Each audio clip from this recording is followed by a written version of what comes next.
Hello friends, welcome to our YouTube channel Let's Crack Pharmacy. In today's lecture of Pharmacology 3rd B Form 6M, we are going to study Pharmacology of drugs acting on respiratory system. Myself अभिषेक पाठक और आज मैं first unit का जो topic है anti asthmatic drug उसके बारे में आप लोगों से चर्चा करने जा रहा हूं और आप लोगों को समझाऊंगा।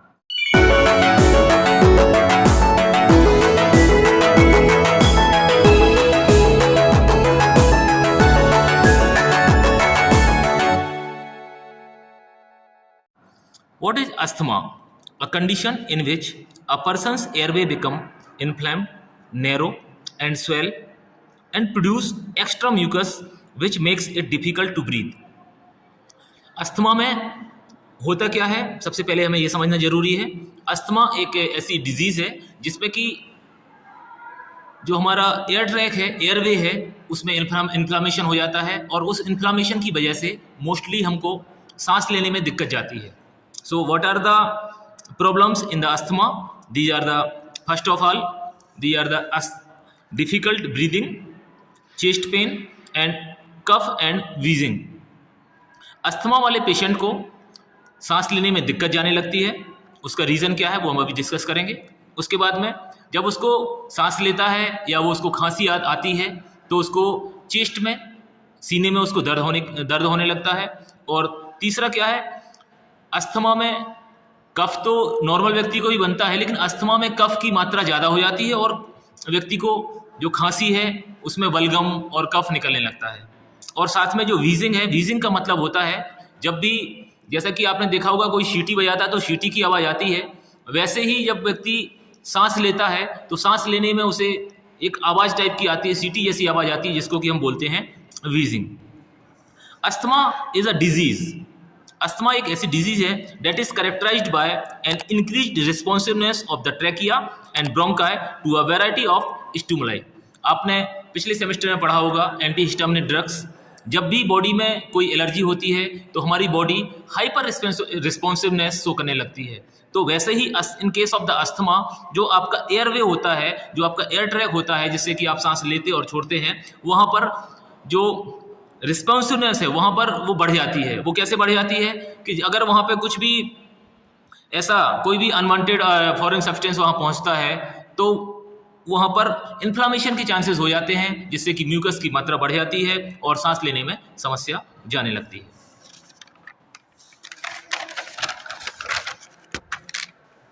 Asthma is caused by 3 abnormalities. What are the abnormalities? होता क्या है अस्थमा में वो हम देखते हैं। Construction of bronchial smooth muscles, जो आपकी ब्रोंकाई होती हैं, ब्रोंक्यूल्स होते हैं, वहाँ पे जो मसल्स होती हैं उनमें कॉन्स्ट्रक्शन होने लगता है।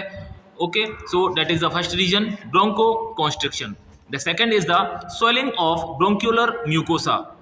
आपकी जो इनर लाइनिंग होती हैं ब्रोंकाई की या ब्रोंक्यूल्स की, जहाँ से म्यूकस सीक्रेट होता है वहाँ पर स्वेलिंग आ जाती है, जिसको कि हम बोलते हैं bronchial oedema. Next is the excessive bronchial secretion. Normal condition में किसी की व्यक्ति के ब्रोंकाई और ब्रोंक्यूल में म्यूकस का सीक्रेशन तो होता है, but in case of asthma mucus का सीक्रेशन ज़्यादा मात्रा में होने लगता है, जो कि आपके सांस लेने में जो कि आप जहाँ से आपके एयर ट्रैक से, आपके ब्रोंकाई और ब्रोंक्यूल से जहाँ से एयर को पास होना है, तो एयर को पास होने में वो जो म्यूकस की मात्रा अधिक होने से वहाँ प्रॉब्लम होने लगती है सांस लेने में। Asthma is a chronic inflammatory disease. जैसा कि मैंने आपको पहले बताया, there is inflammation in the trachea and bronchi and bronchioles. Airway obstruction and hyper activity.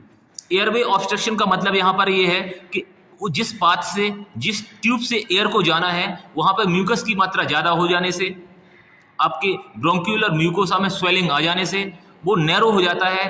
जो पाइप है हमारा ट्रैकिया है या जो ब्रोंकाई है, उसका जो वॉल्यूम है वो कम हो जाता है और वॉल्यूम कम हो जाने से एयर को पास होने में दिक्कत होने लगती है, जिसको हम बोल रहे हैं airway obstruction and hyper activity. Hyper activity का मतलब है कि जब भी इन्फ्लामेशन वहाँ पर होगा तो आपको उस इन्फ्लामेशन की वजह से प्रॉब्लम होगी इस बॉडी में, जिसको बोलेंगे हम hyper activity.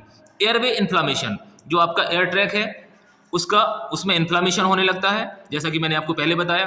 And next is the episodic reversible acute bronchospasm. Spasm का मतलब आप समझते होंगे, whenever there is a construction and relaxation of muscles.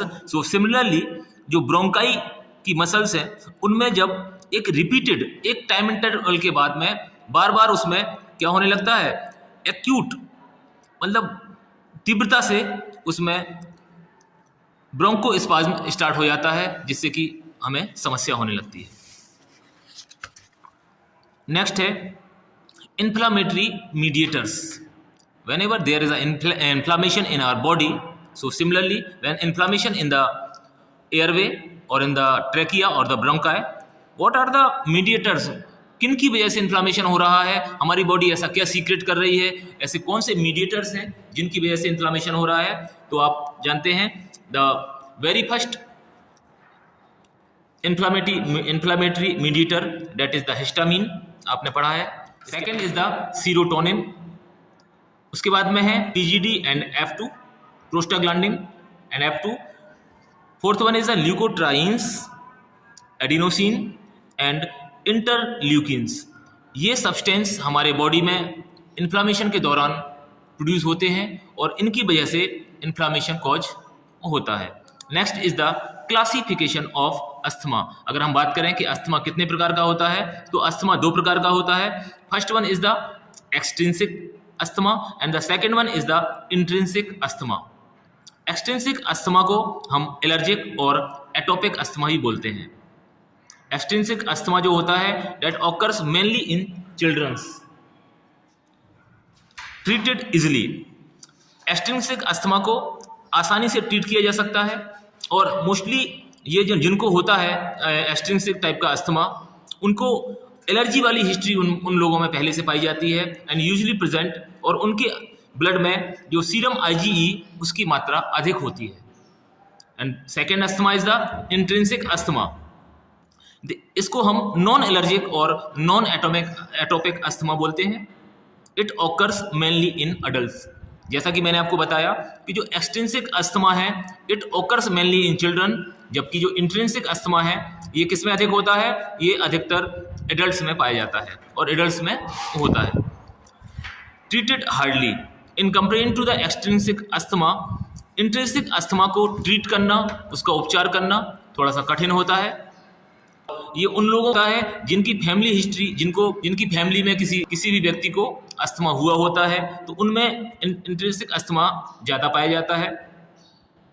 Okay, and serum IgE is normal. जैसा कि हमने देखा कि एक्सट्रिंसिक अस्थमा में सीरम IgE की मात्रा अधिक होती है, जबकि इंट्रिंसिक अस्थमा में सीरम IgE की मात्रा कम होती है और नॉर्मल होती है। जैसा कि मैंने आपको बताया कि इसमें जो एक्सट्रिंसिक अस्थमा है उनके घर में किसी को अगर एलर्जी है, किसी को अगर अस्थमा है, तो उनको ये अस्थमा होने की संभावना ज़्यादा होती है। और जबकि इंट्रिंसिक अस्थमा में किसी हिस्ट्री से कोई संबंध नहीं है, जरूरी नहीं है कि उनके घर में किसी को अस्थमा है तभी उनको इंट्रिंसिक अस्थमा होगा, इसमें हिस्ट्री का कोई रोल नहीं है।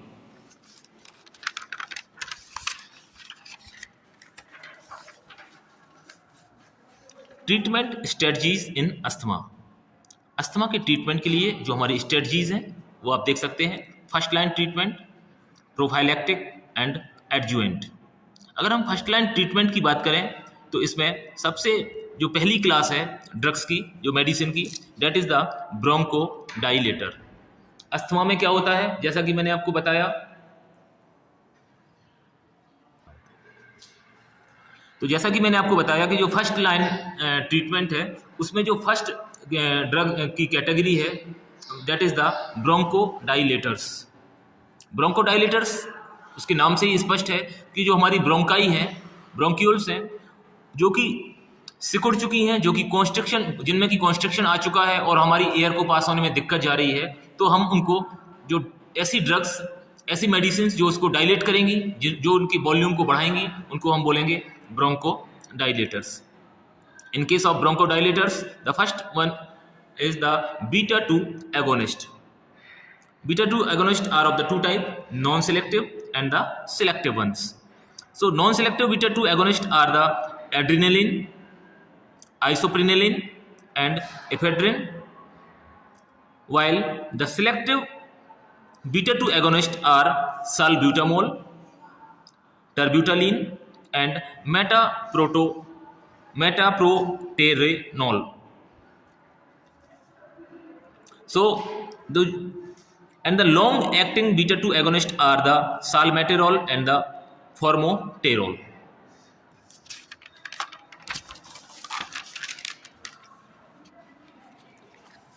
We are talking about bronchodilators. So the first category in the bronchodilator is the beta 2 agonist, and the second one are the muscarinic antagonist.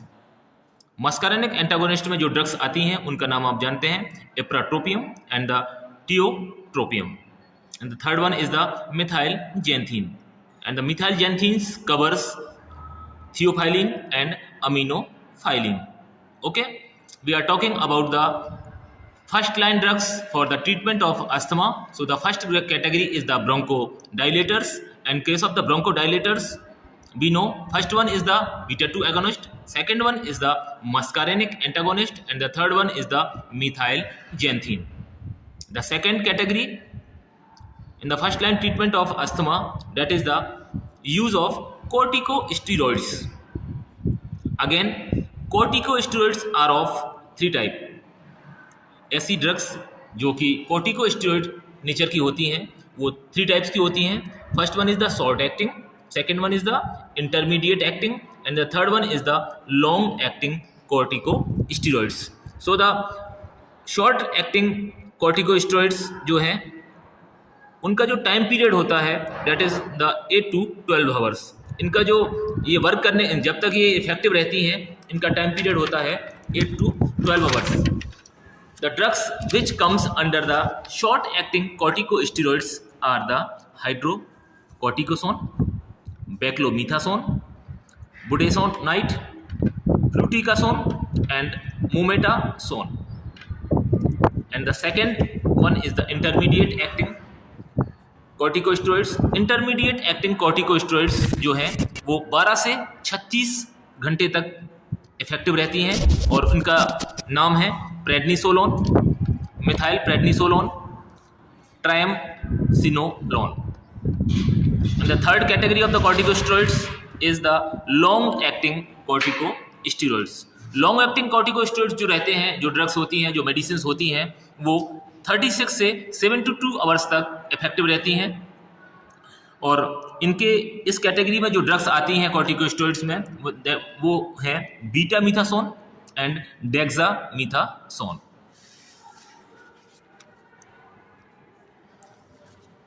जैसा कि हमने आपको स्टार्टिंग में बताया था, ट्रीटमेंट ऑफ अस्थमा में हमने 3 कैटेगरी रखी थी. First line treatment, and the second one is the prophylactic treatment, and the third one is the adjuvants. So we have discussed first line treatment for the asthma, and now this is the prophylactic treatment. You know what are the prophylactic treatment? Whenever you feel, जब भी आपको ऐसा लगता है कि आपको disease, ये आपको लगता है कि कहीं मुझे अस्थमा तो नहीं हो गया है, या फिर मेरी फैमिली में किसी को अस्थमा है तो मुझे अस्थमा के चांसेस हो सकते हैं. तो किसी डिजीज के पूर्णतः सिम्टम्स आने के पहले जो आप पहले से कुछ तैयारी करते हैं, जो आप पहले उसके दवाइयाँ लेने लगते हैं, those are the prophylactic treatment. So in case of the prophylactic treatment, the first category is the leukotriene antagonist. और जो leukotriene antagonist हैं, these are of the 2 types. First one is the 5-LOX inhibitors, and it covers Zileuton. And the second one is the LTD4 antagonist. और LTD4 antagonist में जो drugs आती हैं उनके नाम है montelukast and the zafirlukast. The second prophylactic treatment for the asthma is the mast cell stabilisers. आप जानते हैं कि whenever there is a hyper responsiveness in our body, there is the secretion of the mediators of the inflammation by the mast cell. You know, histamine is also released by the mast cell. So for the treatment of the hyper responsiveness of our body, we have to take mast cell stabilizers. That is the second category of the prophylactic treatment. So in case of the mast cell stabilizers, we use cromolyn, sodium chromoglycolate, and the second one is the nitochromyl and ketotifen. And the third category in the prophylactic treatment is the anti-IgE. Anti-IgE antibody, you know, whenever there is a allergy, there is a secretion of antibody in our blood, and that antibody is known as the IgE. So to minimize the action of IgE antibody, or to minimize the hyper responsiveness, or to minimize the allergic symptoms produced by mediators or the antibodies, we have to antagonize antibody also, and that's the name of that antibody is IgE. So the first drug in category of anti-IgE antibody, that is the omalizumab, and thus and the third class of treatment of asthma is the adjuvant treatment. And adjuvant treatment covers mucolytic, expectorant and O2. हम drug को तब लेते हैं, mostly हम medicine तब लेते हैं, क्यों? जिसकी मेडिसिन जो डिजीज है उसकी वजह को कम करने के लिए जब हम ड्रग लेते हैं तो वो ड्रग्स अलग होती हैं, लेकिन हमें जब कोई डिजीज हो गई है और उसके जो सिम्टम्स आ रहे हैं उन सिम्टम्स को कम करने के लिए जब हम कोई मेडिसिन लेते हैं, कोई ड्रग लेते हैं, तो हम उनको क्या बोलते हैं? उनको बोलते हैं हम एडजुवेंट, और उस टाइप के ट्रीटमेंट को हम बोलते हैं एडजुवेंट ट्रीटमेंट। और अस्थमा में आपको पता है अस्थमा का मोस्ट जो सिम्टम है वो क्या है? म्यूकस की मात्रा ज़्यादा होना, और म्यूकस की मात्रा ज़्यादा होने से आपका जो विंड पाइप है उसका वॉल्यूम कम हो जाता है, और अगर आप उसके वॉल्यूम को बढ़ाना चाहते हो तो आपको वहाँ से म्यूकस को वहाँ से अलग करना पड़ेगा, वहाँ से म्यूकस को रिमूव करना पड़ेगा। तो जिसके लिए हम लेते हैं म्यूकोलाइटिक एजेंट्स। और दूसरा आपने ये बहुत अच्छे से पढ़ा होगा पहले से ही कि एक्सपेक्टोरेंट का क्या वर्क है? टू डिसॉल्व द म्यूकस, वहाँ से म्यूकस को अलग करने के लिए, उस एयर वे को, एयर ट्रैक को साफ करने के लिए आप जो मेडिसिन लेते हैं, आप जो ड्रग्स लेते हैं, those are known as the expectorant. And the third one is the O2. So these are the treatment strategy for the asthma. आपको हमारे नोट्स डिस्कशन बॉक्स में मिल जाएंगे। Thank you so much.